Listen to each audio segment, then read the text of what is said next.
উত্তরবঙ্গের এই দুর্যোগের জেরে 7 সদস্যের কমিটি গঠন করেছে নবান্ন। মুখ্য সচিবের নেতৃত্বে, অতিরিক্ত মুখ্য সচিবের নেতৃত্বে 7 সদস্যের কমিটি গঠন নবান্নের। ত্রাণ, পুনর্বাসন ও ক্ষয়ক্ষতি খতিয়ে দেখবে এই কমিটি।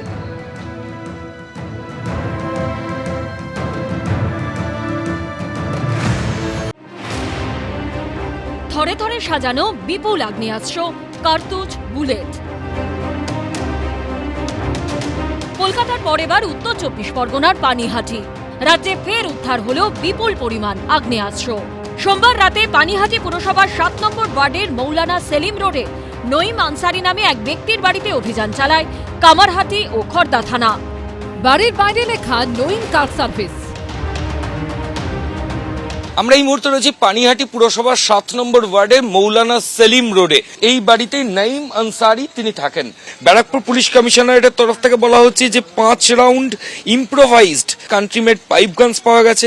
এছাড়াও 4 রাউন্ড 8mm লাইভ অ্যামুনিশনস পাওয়া গেছে, 5 রাউন্ড .38 লাইভ অ্যামুনিশনস পাওয়া গেছে, 3 রাউন্ড 7.62mm লাইভ যে অ্যামুনিশনস সেটা পাওয়া গেছে এবং 1 রাউন্ড .318 লাইভ অ্যামুনিশনস সেটাও ওই বাড়ি থেকে রিকভারি হয়েছে।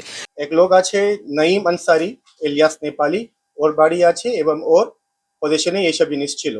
রেড চলাকালীন ও ছিল না ওখানে। আর তারপরে কেস করা হয়। লন্ডন কোর্ট থেকে আমরা 10 দিন পিসি চেয়েছিলাম, আমরা 10 দিন পিসি পেয়ে গেছি। আমরা তদন্ত করে দেখব কি এই ঘটনার সঙ্গে কোথায় থেকে আর্মস নিয়ে এলো, কারা দিল, কেন এর কাছে আর্মসটা রাখা ছিল।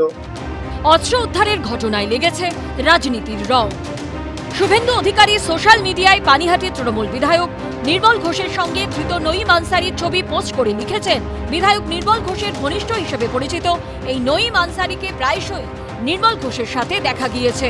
পানিহাটি পুরসভার 7 নম্বর ওয়ার্ডের বাসিন্দা নঈম আনসারি আবার 5 নম্বর ওয়ার্ডের তৃণমূল কাউন্সিলর বিশ্বনাথ দের ডান হাত হিসেবেও এলাকায় পরিচিত রয়েছে। আমি রাজ্য পুলিশের ডিজি রাজীব কুমারকে বলবো, আপনারা তদন্তের বিষয়ে পানিহাটির বিধায়ক নির্মল বাবুর সাথে যোগাযোগ করতে পারেন। মমতা ব্যানার্জির রাজ্যে এখন এদেরকে বিজনেসম্যান বলা হয়, যারা এই অস্ত্র রাখছে, অস্ত্র ব্যবসায় করছে। ব্যবসা করে সরকার যার থাকে তার সঙ্গে থাকে, সরকারি নেতাদেরকে অস্ত্রশস্ত্র দেয়, সরকারি লোকগুলোকে সব ব্যবস্থা করে। পানিহাটির তৃণমূল বিধায়ক নির্মল ঘোষের প্রতিক্রিয়া জানার জন্য যোগাযোগ করা হলেও তিনি ফোন ধরেননি। এদিকে মঙ্গলবার সকালে গ্রেফতার করা হয় অভিযুক্ত নঈম আনসারিকে। আমার ওটা পূর্ণ ছিল, দোল মানে করি না, দোল কাছে আসা যাওয়া করি। তৃণমূল কংগ্রেস নঈম মিটিং মিছিলে তো প্রত্যেকেই আসে।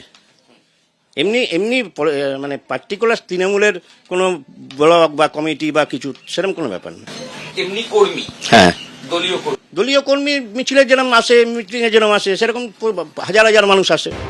সব মিলিয়ে একের পর এক জায়গায় অস্ত্র উদ্ধারের ঘটনার মধ্যেই রাজনৈতিক বিতর্ক তুঙ্গে। ময়ূখ ঠাকুর চক্রবর্তী ও সমীরণ পালের রিপোর্ট, এবিপি আনন্দ।